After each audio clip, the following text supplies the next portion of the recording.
အနေနဲ့မဲပေးမယ်ဆိုရင်ပေါ့နော်ဘယ်လိုခေါင်းဆောင်မျိုးမဲပေးချင်ပါလဲရှင်တိုင်းပြည်အကျိုးပြုမဲ့ခေါင်းဆောင်ဟုတ်ကဲ့ဟုတ်ကဲ့ပါအမတိုင်းပြည်အကျိုးပြုမဲ့ခေါင်းဆောင်မျိုးမဲပေးမှာပေါ့နော်ဟုတ်ကဲ့ပါအမဒီအနိုင်ရတဲ့ဒီခေါင်းဆောင်အနေနဲ့ရောဒီကိုယ့်ရဲ့ကိုပြည်သူတွေကိုဘာများလုပ်ပေးဖို့မျှော်လင့်ထားတယ်မင်းခင်ဗျဟိုနိုင်ငံမှာအဓိကတော့စီးပွားရေးပေါ့စီးပွားရေးစီပြေတော့အကုန်လုံးကစီပြေမယ်လို့တော့ထင်နေပါတယ်ဦးလေးတို့အနေနဲ့ပေါ့နော်ဒီနိုင်ငံအတွက်ဘယ်လိုခေါင်းဆောင်မျိုးဘယ်လိုပါတီမျိုးကိုမဲပေးဖို့စဉ်းစားထားရတယ်ရှိတယ်မသိဘူးရှင်နိုင်ငံခေါင်းဆောင်မျိုးဆိုတာတော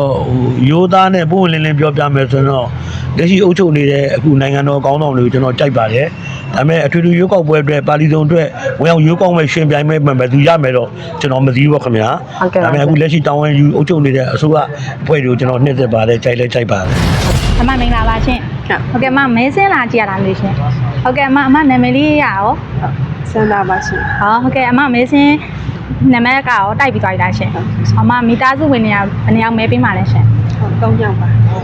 ါဟုတ်ကဲ့ပါအမအနေနဲ့ပေါ့မဲစင်းလဲပါပြီမဲစင်းလဲတိုက်ပြီးသွားပြီဆိုတော့အမအနေနဲ့မဲပေးမယ်ဆိုရင်ပေါ့နော်ဘယ်လိုခေါင်းဆောင်မျိုးမဲပေးချင်ပါလဲရှင်တိုင်းပြည်အကျိုးပြုမဲ့ခေါင်းဆောင်ဟုတ်ကဲ့ပါအမတိုင်းပြည်အကျိုးပြုမဲ့ခေါင်းဆောင်မျိုးမဲပေးမှာပေါ့နော်ဟုတ်ကဲ့ပါအမအခုကျင်းပမဲ့ရွေးကောက်ပွဲကြီးမှာပေါ့နော်အစိုးရတစ်ရဲ့ပေါ်ပေါက်လာပြီဆိုလို့ရှင်အမအနေနဲ့ဘယ်လိုကဏ္ဍမျိုးကိုပြည်ရင်ပြောင်းလဲစေချင်လဲရှင်စီးပွားရေးကိုစီးပွားရေးအဓိကကြရလို့မအနေနဲ့ထင်တာလားရှင်ဟုတ်ကဲ့ပါအမအခုရွေးကောက်ပွဲစနစ်ကကြတော့အရင်ကနဲ့မတူဘူးပေါ့လေအမelectronic မဲပေးစနစ်နဲ့မဲပေးမှာဖြစ်တဲ့အတွက်မအနေနဲ့ခန်းစားချက်တွေသိပြရစေရှင်အဲ့လိုတော့သိချင်မသိဘူးဒါမလေးလာနေတော့ဟုတ်ကဲ့ပါအမအခုလိုသိကြပေးရတဲ့ကျေးဇူးတင်ပါတယ်ရှင်ကိုမင်္ဂလာပါခင်ဗျမင်္ဂလာပါဗျအမဲစင်းလာကြည့်ရလားမသိဘူးဟုတ်ကဲ့ပါဗျဘယ်မျိုးနေရလဲမသိဘူးမောင်မျိုးနေရတာဘုံရှိရက်ွက်ကပါဗျမဲစင်းမှာကိုယ်နဲ့နာမည်ရောတွေ့သွားရမှာဟုတ်ချက်တွေ့ပါပြီဗျဟုတ်မဲပေးဖို့ရောဆန္ဒရှိတာမဟုတ်ရှိပါဗျဘယ်နေ့မှမဲပေးရမယ်ဆိုတာရောသိပြီလား28ရက်နေ့လားဟုတ်ကဲ့ပါဟုတ်ဒီအထွေထွေရေကောက်ပွဲမှာဒီမဲပေးဖို့ရောဆန္ဒရှိပါလားဟုတ်ရှိပါဗျဟုတ်ကဲ့ဒီမဲပေးလိုက်ခြင်းကနိုင်ငံသားရဲ့အခွင့်အရေးဆိုတာရောသိပါဗျဟုတ်သိပါတယ်ဗျဟုတ်ကဲ့ဟုတ်ဒီမဲပေးလိုက်တဲ့ဘလူးခေါင်းဆောင်မျိုးကိုမဲပေးဖို့စဉ်းစားထားတယ်မျိုးခင်ဗျဟိုတော့ကိုရရကိုနိုင်ငံပေါ်ကောင်းကျိုးပြုမဲ့သူမျိုးပေါ့အဲ့လိုမျိုးလေးပေါ့ဟုတ်ကဲ့ဒီအနိုင်ရတဲ့ဒီခေါင်းဆောင်အနေနဲ့ရောဒီကိုယ့်ရဲ့ကိုယ်ပြည်သူတွေကိုဘာများလုပ်ပေးဖို့မျှော်လင့်ထားတယ်မင်းခင်ဗျဟိုနိုင်ငံမှာအဓိကတော့စီးပွားရေးပေါ့စီးပွားရေးစီပြေတော့အကုန်လုံးကစီပြေမယ်လို့တော့ထင်နေပါတယ်ဒီမဲပေးတဲ့ပုံစံကလေဒီအရင်နှစ်တွေနဲ့မတူတော့ဘဲနဲ့ electronic စနစ်ကိုအသုံးပြုထားတဲ့အတွက်ကြောင့်ဒီ electronic စနစ်ကိုအသုံးပြုခြင်းဟာဘာများပိုပြီးကောင်းလာတယ်လို့မျှော်လင့်ထားတယ်မင်းခင်ဗျဟိုခင်မီနီးပညာနဲ့ဆိုတော့ပို့ပြီးတော့တိတိကျကျသိကြမယ်လို့ထင်ပါတယ်ဒီ electronic စနစ်ကိုအသုံးပြုတဲ့အတွက်ကြောင့်ဒီရွေးကောက်ပွဲကဒီတရားမျှတမှုရှိတယ်လို့ထင်ပါတယ်ဟုတ်ထင်ပါတယ်ဗျဘာလို့လဲဆိုတော့ electronic စနစ်နဲ့ဆိုတော့ဘယ်လိုပြောမဲစင်းနေကြပါပို့ပြီးတော့တိတိကျကျသိကြဖြစ်သွားမယ်လို့ထင်ပါတယ်ဟုတ်ကဲ့အခုလိုဖြစ်ပြီးတော့ကျေးဇူးတင်ပါတယ်ကျေးဇူးတင်ပါတယ်မင်္ဂလာပါရှင်ဦးလေးမင်္ဂလာပါခင်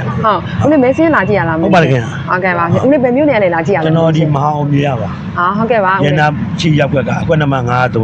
ဟုတ်ကဲ့ပါဦးတန်းဆွေပါဟုတ်ကဲ့ပါရှင်ဟုတ်အဲ့ဆိုဦးလေးနာမည်လေးရေ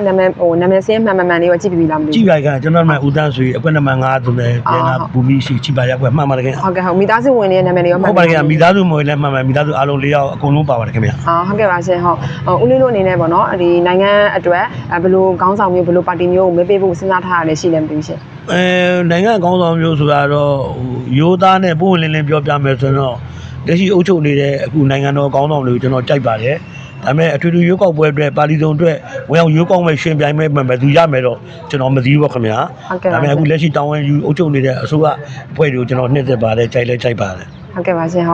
ုတ်ကဲ့အစိုးရတည်းပေါ်ပေါက်လာပြီဆိုလို့ရှိရင်ရောဒီအစိုးရပေါ်မှာပြည်သူပြည်သားတွေအနေနဲ့ပေါ့နော်ဒီစီးပွားရေးကျန်းမာရေးပညာရေးကဏ္ဍတွေမှာဘယ်ကဏ္ဍတွေမှာအရင်ဆုံးပြုပြင်ပေးဖို့စံနှာရှိနေမှပြီးရှင်အဓိကတော့ကျွန်တော်တို့ကတော့ဗျာနိုင်ငံကြီးတိုးတက်ဖို့တခုဆိုရတော့ပညာရေးအပူပြီးအဓိကကြတာပေါ့နော်အခြားနိုင်ငံနဲ့ဆက်စပ်တဲ့အခါမှာပညာရေးကျန်းမာရေးဘက်စုံပေါ့ဗျာဖွံ့ဖြိုးတိုးတက်အောင်ဆောင်ရွက်နိုင်တဲ့အစိုးရအခုလက်ရှိအစိုးရလည်းဖွံ့ဖြိုးတိုးတက်အောင်ဆောင်ရွက်နေဆိုတာလည်းကျွန်တော်အခြေခံလူတွေအကုန်သိပါတယ်ခင်ဗျဟုတ်ကဲ့ပါရှင်ဟုတ်ကျမတို့မြန်မာနိုင်ငံတော်ကြီးအတွက်ဒီရွေးကောက်ပွဲရဆိုလို့ရှိရင်အရေးပါတယ်လို့ဦးလေးရဲ့ထင်မြင်ချက်လေးကိုလည်းတစ်ချက်လောက်သိပြရစီရှင်ကျွန်တော်တက်ရွယ်နဲ့ပြောမယ်ဆိုရင်တော့ရွေးကောက်ပွဲအသီးသီးကိုကျွန်တော်မှီခဲ့တာပေါ့နော်ကိုယ်တိုင်လည်းမဲပေးခဲ့တဲ့စနစ်တွေလည်းရှိခဲ့ပါတယ်အခုလည်းကျွန်တော်ကိုယ်တိုင်ပေးရမှာပဲသက်ရှိထင်ရှားဆိုတော့ဒါပေမဲ့ ကျွန်တော်ကြိုက်ပါတယ် ဟုတ်ကဲ့ပါ ပါလီဆောင်ထွေထွေဒီမိုရွေးကောက်ပွဲအခု28ရက်နေ့ဒီနေ့မှာကျင်းပမှာလဲကျွန်တော်ကြိုဆိုပါတယ် ဟုတ်ကဲ့ ကျွန်တော်လည်းအခုဝိုင်းဝန်းပြီးတော့ကျွန်တော်ကစာနာလည်းပြုပါတယ်ခင်ဗျာ ဟုတ်ကဲ့ပါရှင်ဟုတ်အခုလိုဖြေကြပေးရတဲ့ကျေးဇူးတင်ပါတယ်ရှင် ကျေးဇူးအများကြီးတင်ပါတယ်ခင်ဗျာကျေးဇူးတင်ပါတယ်